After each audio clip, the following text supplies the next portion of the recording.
Happy Wednesday, everyone. I'm Sarina Fazan. It is my favorite day of the week because we are ready to go on the record. And today's show is so exciting. Joining me back on the record is CEO Jarrett Preston with IDONEUS. And joining us remotely is one of your strategic advisor, right, Jarrett? Correct. It's Dr. Neil Pennington joining us remotely from England today.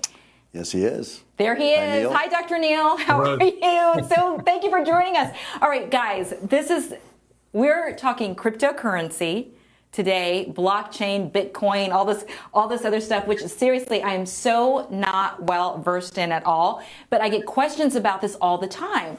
And Jarrett, you were on the show with your beautiful wife, Victoria, talking about Our Daily Bread, a nonprofit that she started, that you guys founded together. Well, she founded it. And yes, she did. Yeah, she did. I had nothing to do with it. And then we had a conversation about this crypto craze. So I want you to take it away first. And what is it?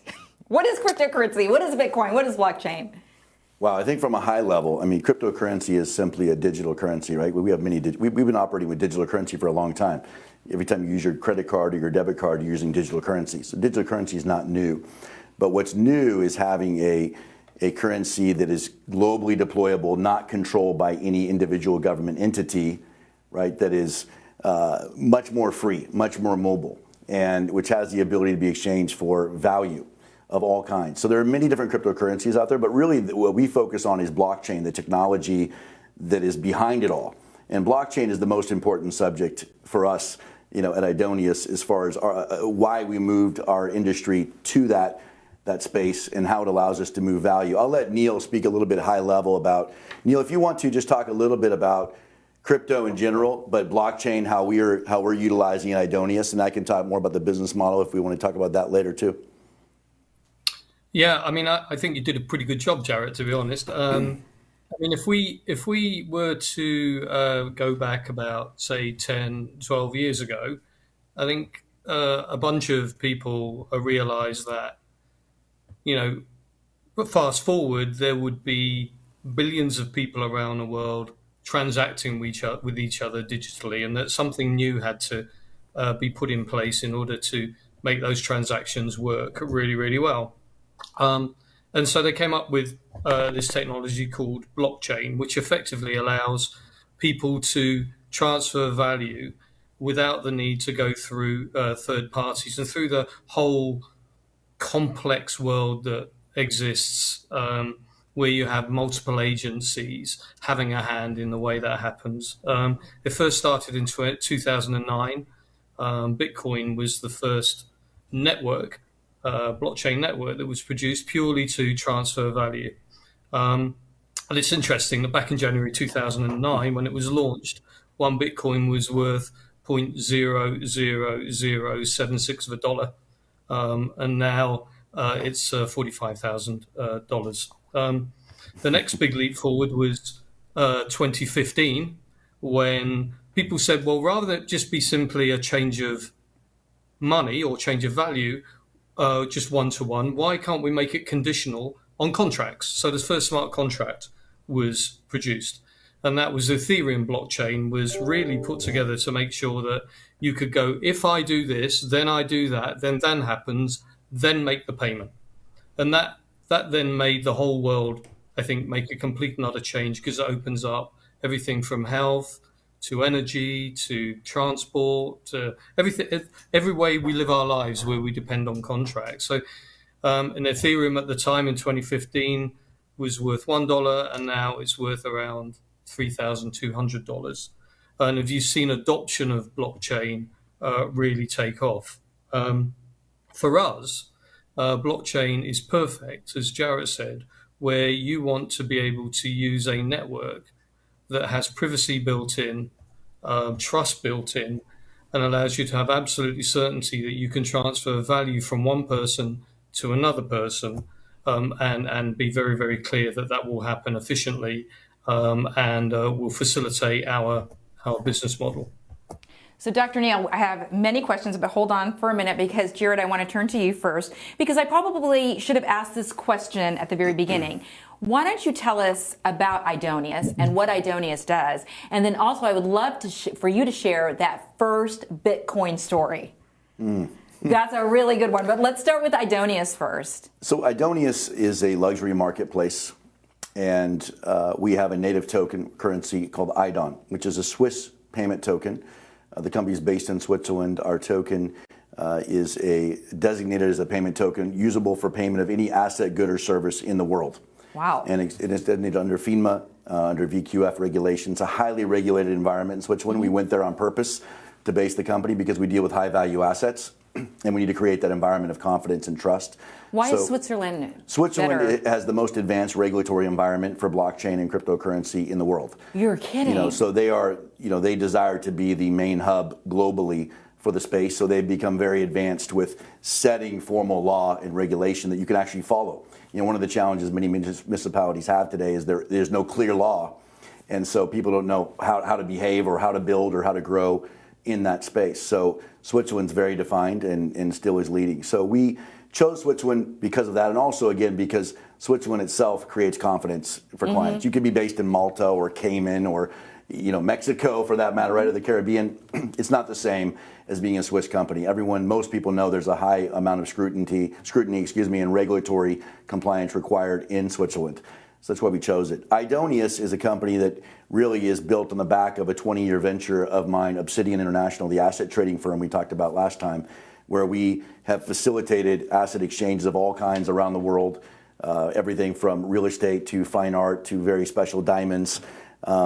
Actually, I'm delivering a diamond to be shipped today. I almost was going to bring it in with me. Oh, bummer. But girl always loves to look at diamonds. The ability to move value, as Neil said, is what we focus on. Our clients historically would trade a yacht for perhaps a Van Gogh painting, or they may trade a villa in Italy for an apartment in London. But those are direct trades. And as Neil said, the blockchain was a perfect technology solution for us because it allowed us to create a safer environment for these transactions to occur on, less fraud. See, the blockchain is simply this. It's an immutable database. The one thing people should take away is it's not some magical plane. It's simply an immutable database, a database that cannot be changed. For example, if the blockchain were in existence when Enron occurred, Enron would not have occurred because you can't go back and change accounting when the accounting's done on the blockchain. And I believe that most major companies will have all of their accounting on the blockchain in the next 5 to 6 years, very likely, and that will be more and more required to do so because once data is entered onto a blockchain, it cannot ever be changed. So that's the same if it's a transaction for real estate or to track a diamond that's been traded between parties or to track a yacht transaction or to track title, right, on a property, where you've heard of title fraud in different countries and even in the U.S. And there's no title fraud if title is done on the blockchain because it can never be changed and you can check. So it's an entirely new level of certainty and surety that we can provide. So we moved the asset trading model of exchanging high value assets to the blockchain and added a token to the end of it so that when clients trade not only asset for asset as we've always done, but they can trade from asset into a globally deployable currency, IDON, that has no hold cost, no management oversight, no expenses, no employees. So they may be moving out of a depreciating asset like a motor yacht or a hotel that requires tremendous operational expense and oversight into a globally deployable currency that has the ability to expand in value as we grow the IDONEUS economy. In the meantime, they have zero work to do, zero expense. And then they can trade that token for assets of many kinds, diamonds, art, real estate, vehicles, many, many, many kinds. And it's growing by the day. And it's so great to have that certainty, especially when we live in this uncertain world right now. Before you share the Bitcoin story, Dr. Neal, I want to turn to you really quickly because speaking of Switzerland, do you feel that, and I know, Jarrett, you can answer this too, but sure. Neil, do you feel that, so Switzerland is the game changer here? Like they're leading the charge and soon most countries will follow that Swiss model?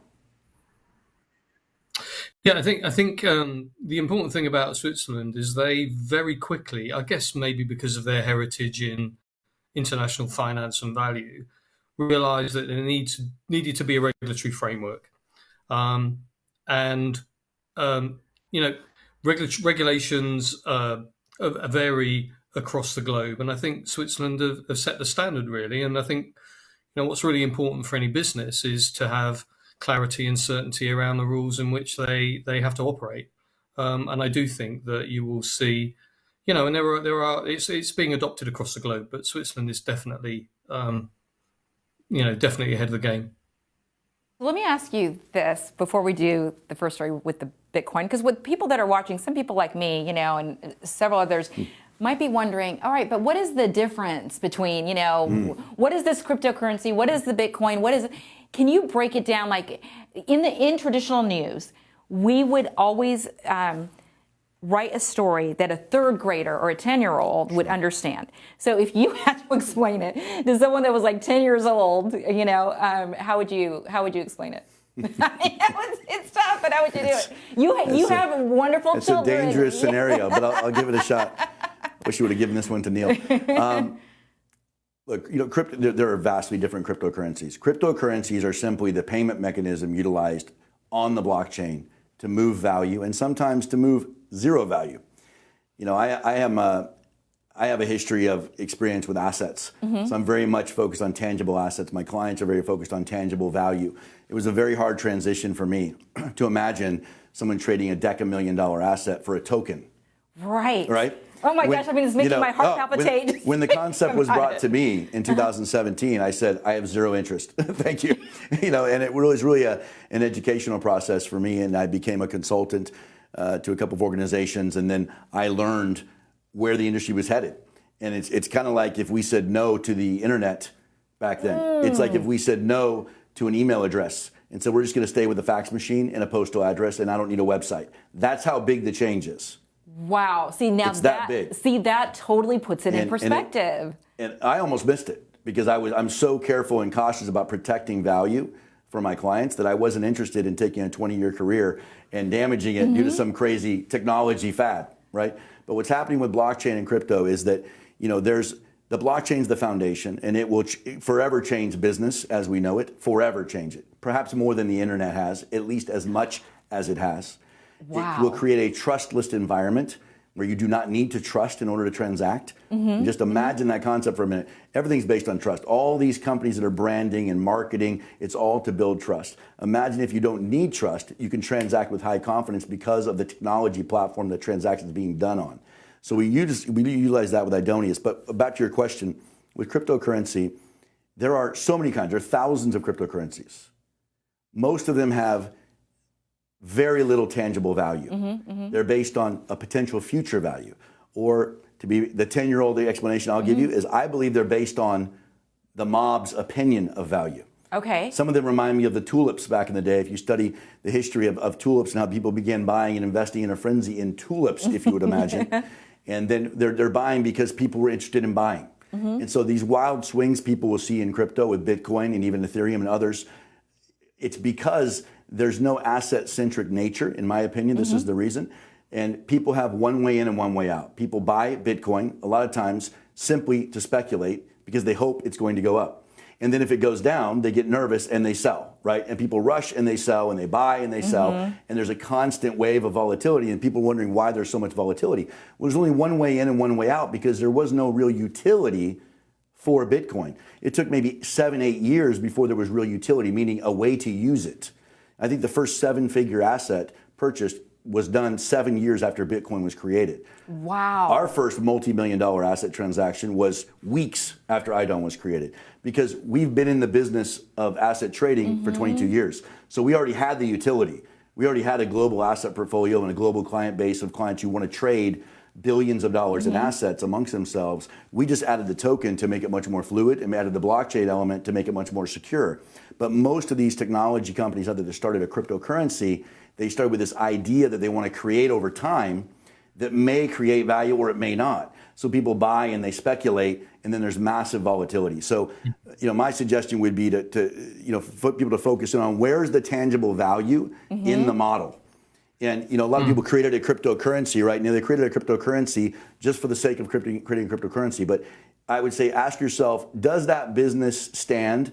Will that business be a profitable business model if there were no token involved? Got it. The answer should be yes. Yes, right. It should stand alone as we have for 20 years prior to moving to the blockchain. Neil, I'm sure you have things to add to that. I can tell. Like Neil's like, okay, like I want to chime in. I want to chime in. So please chime in. Well, I've got another, I like to think, really good example about the utility of a token. And it was when I was talking to a client of ours who was the first person to sell a Picasso on the IDONEUS platform using the IDON token. And this guy, is quite old and has been around a while. And he started talking about when the penny dropped. He said, "Hang on a sec. So I used to have tokens or a ticket to use the San Francisco, tram stop." And he said, and I'd have these, and actually, I valued the ice cream that my friends were buying with their money. So I would actually give them my token or my ticket for the tram in exchange for the ice cream and the sweets that they had. I found it much more valuable, and I'd be willing to do, the walk home. And he suddenly realized, actually, this is what you're really talking about.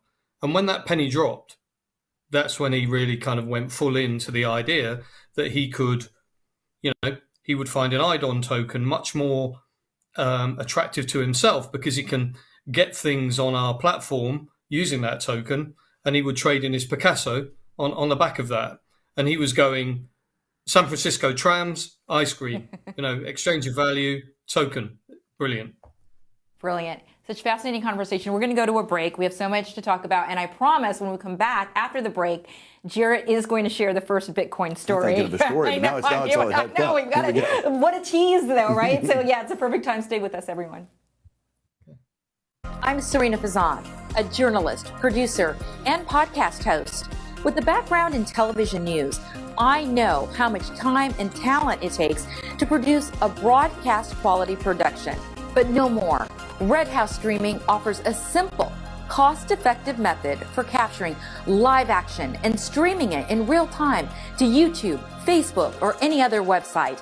From single camera shoots or multi-camera productions, conventional or virtual sets, and from the state-of-the-art Red House Streaming Studios to remote locations, the professional crew at Red House Streaming, backed by the technology and reputation of CP Communications, allows you to produce more content at a lower cost and with little to no engineering required. That's why my podcast, On the Record with Sarina Fazan, is streamed live from the Red House Streaming Studios each week.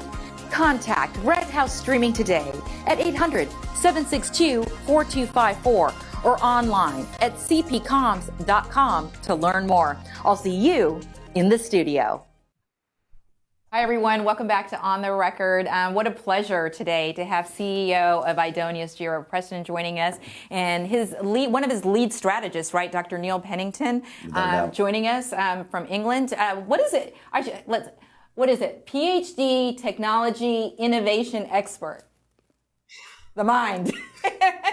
So we've been. I have a PhD in engineering. Okay, so there you go.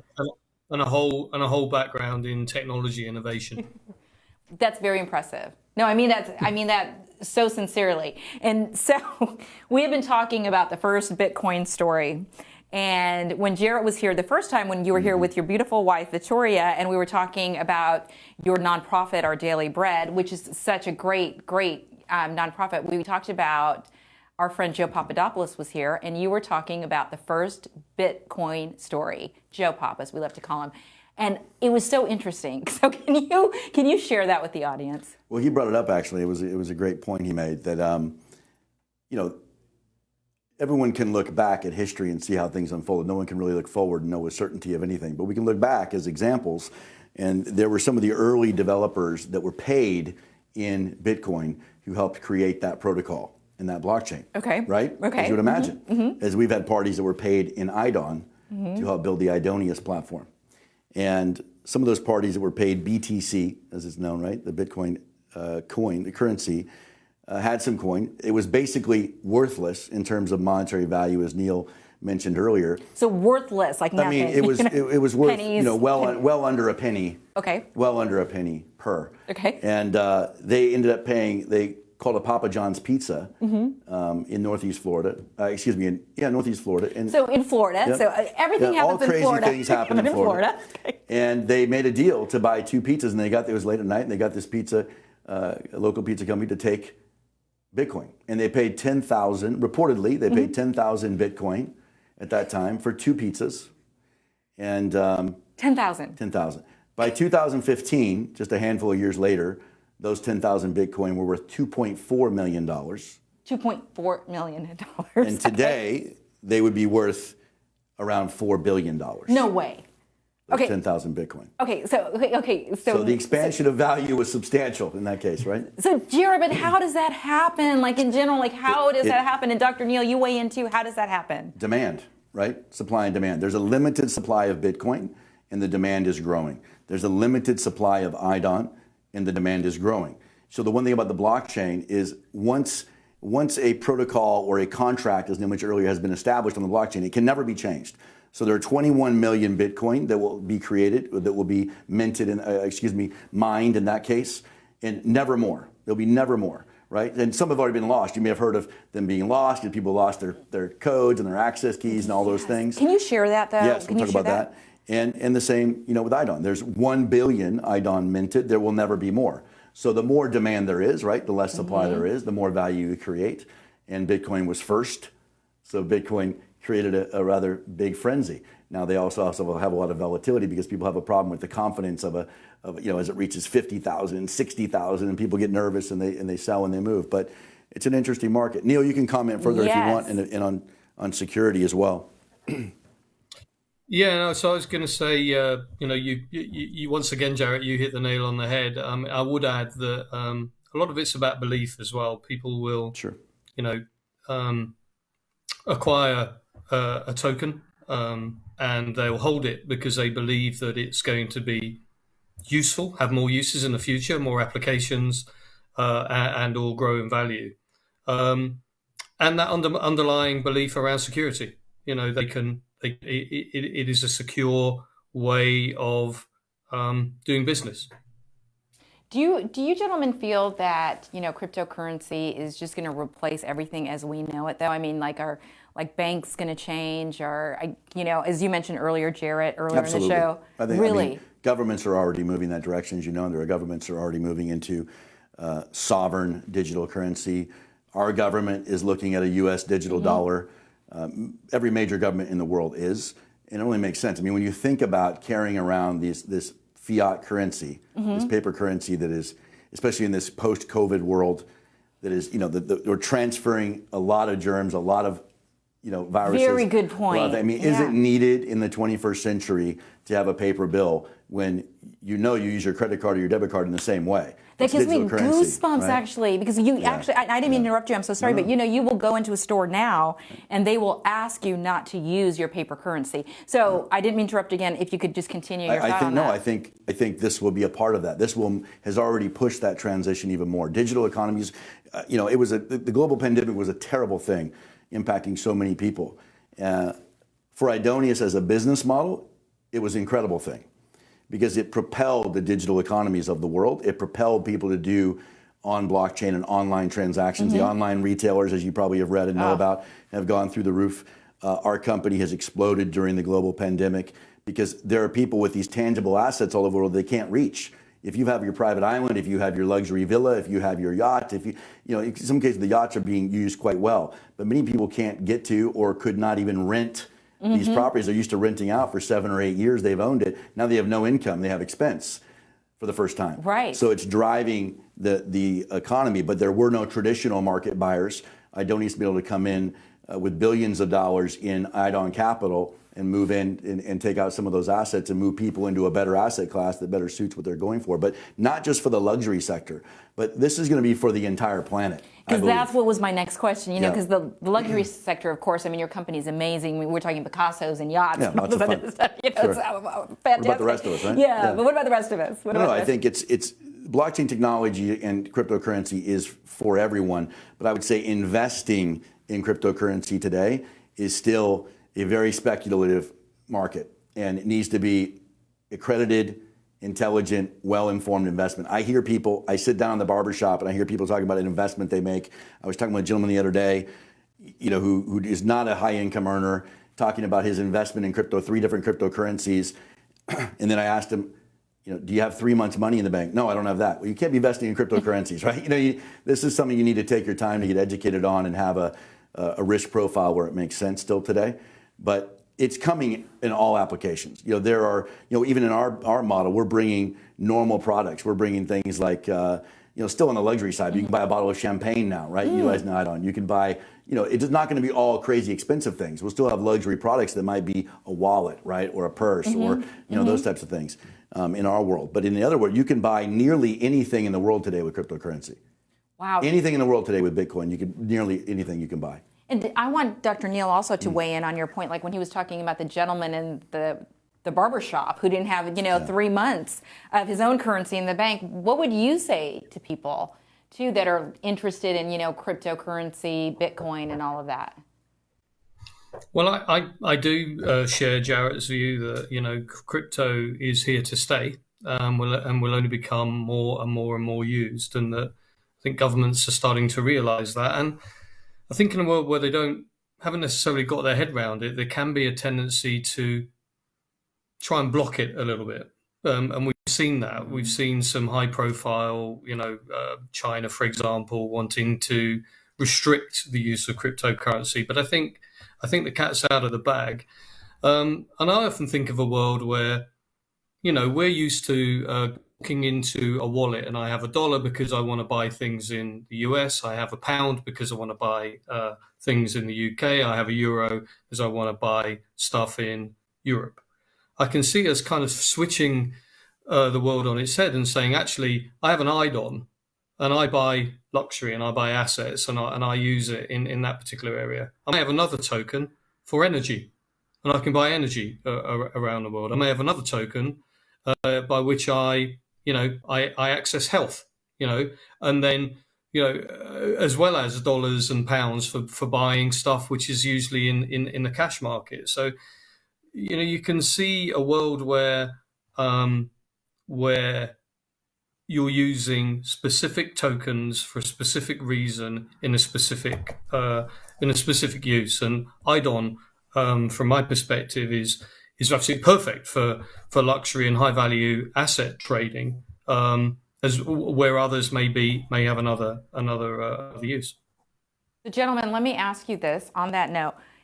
Jarrett, both of you, when do you think that it will boil down to this? Like, when I love that example about the fax machine and the email, if we didn't, when do you think it will get to that point? Are we looking at decades or No. we look at years? Or No, I definitely don't think decades. Again, it's hard to look forward with a crystal ball, but the familiarity that I see in the marketplace and the number of people that understand a bit about it today versus even 3 years ago is vastly different. I believe that over the next 2 to 4 years, wow, it will be extremely mainstream. Isn't that 2 to 4 years is just like a extremely blink mainstream. of an eye. I mean, that's like time just flies. You have to know that when people are trading $10,000,000 assets, when people are trading $70 million pieces of art or cryptocurrency, you have to know that the average size transactions are following along quickly. Those are lower risk transactions. Those are easier transactions to make parties comfortable with. And as Neal said, it's just a matter of probably fitting the technology in the token. And I can see that. Can you see, you log into your phone or your device and you have 7 or 8 different wallets. And it may be that there is a government token that is your local resident government token. You may be paying your taxes with that token. You may be transferring from this token to that token. And there are benefits for renting your vacay holiday home with this token and benefits for paying your children's tuition with that token, an education token. They're going to be, it's all going that direction. And it's all about utility, right? When there's enough utility, then people will be comfortable. You would have no problem taking all of your compensation in cryptocurrency if you knew you could pay for every single thing you need to pay for with it. Absolutely. Right? And if I had that certainty, as you mentioned, that it's safe. It's just utility and security. And it's the safest platform in the world. The reality is the blockchain is safer than anywhere we have money today. And if you look at the model that you're participating with, many times some of the tokens can have more value, more intrinsic value or tangible value than the fiat currency that people spend 40 years working for. So interesting. So, Dr. Neal, we're getting ready to wrap up the show. Is there something that you would like to add? Well, there's only one thing I'd like to add, and that's that question of efficiency. So, there was what blockchain technology and tokenized trading brings is a reduction in cost and efficiency. So there was a time when you might live in Africa, you come and work in the States, and you try and transfer money home to your family, and you'd be charged something like 30% or 40% forex trading. If you use a cryptocurrency, you can do next to nothing, and it's the reduction in cost as a result of simplifying that I think really makes this thing fly as well. Very interesting point. So I didn't even think about that either. So there could be a reduction in cost for this simple trading factor of it. Without a doubt. So before we end, though, and I know we've been talking about cryptocurrency and Bitcoin and the crypto craze, Jarrett Preston, you're such Dr. Neal, you as well, but I just have to say, you're just so impressive, and I thank you so much for being here. But from the bottom, but you have an amazing company, but you also give back to this community with Our Daily Bread. You and your wife devote so much time, money, resources. In fact, when Jarrett was on the show the last time, we were talking about my friend Joe Papadopoulos, Joe Pop as we call him, who's a teacher at Blake High School. Since that show, only a few weeks ago, your warehouse is filled with school supplies for Blake High School here in Tampa, Florida. So we thank you so much for that. Absolutely. What words of encouragement and advice would you give to a young entrepreneur out there that is, maybe even like myself, Exactly. I want to be a CEO, or I want to, have my company. What words of encouragement would you have for people out there? We've all heard it before, but I think it sounds cliche, but it's very true. You have to find the thing that you are passionate about that you would do for no money at all, that you would do for no pay, and you would do it for the rest of your life.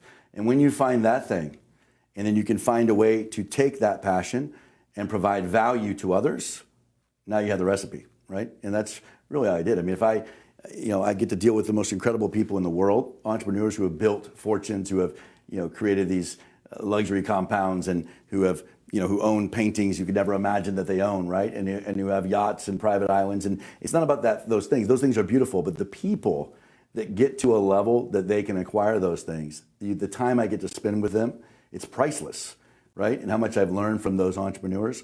I think, and so then the business just came out of that passion for real estate and that passion for luxury assets and for beautiful things, which I love.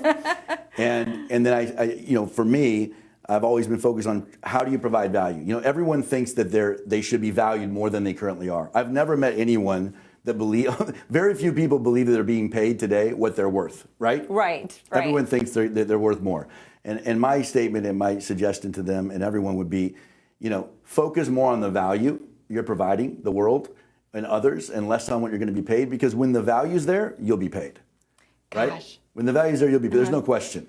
And it's that's where it's at. Find your passion, and then find a way to provide value through your passion to other people, and people will follow. Such wonderful words of advice. Thank you. And I love what you said when you said, if it's a job you would do for free, the passion, and that's what I did. I've done it for free many times. I'm sure you so have you. Right, it's part of the process. Right. And a lot of people aren't willing to do that either, right? But that's the key. Well, thank you so much. And both of you, thank you so much for educating us on cryptocurrency. And it's been such a great show. I really appreciate it. I would encourage people to share this show. I know this is a question that a lot of people are asking. I love my graphic. Here it is. Looking good, Sarina. Looking good. That's where you can find me. And I think thanks to your wonderful employee, Miranda, here, we're going to even be adding more. Doyle, yes, we're going to need to give you a shout out too, and a picture so people know who you are. Thank you, everybody, so much for watching. Stay safe out there, and we'll see you next week. Thank you. Thank you.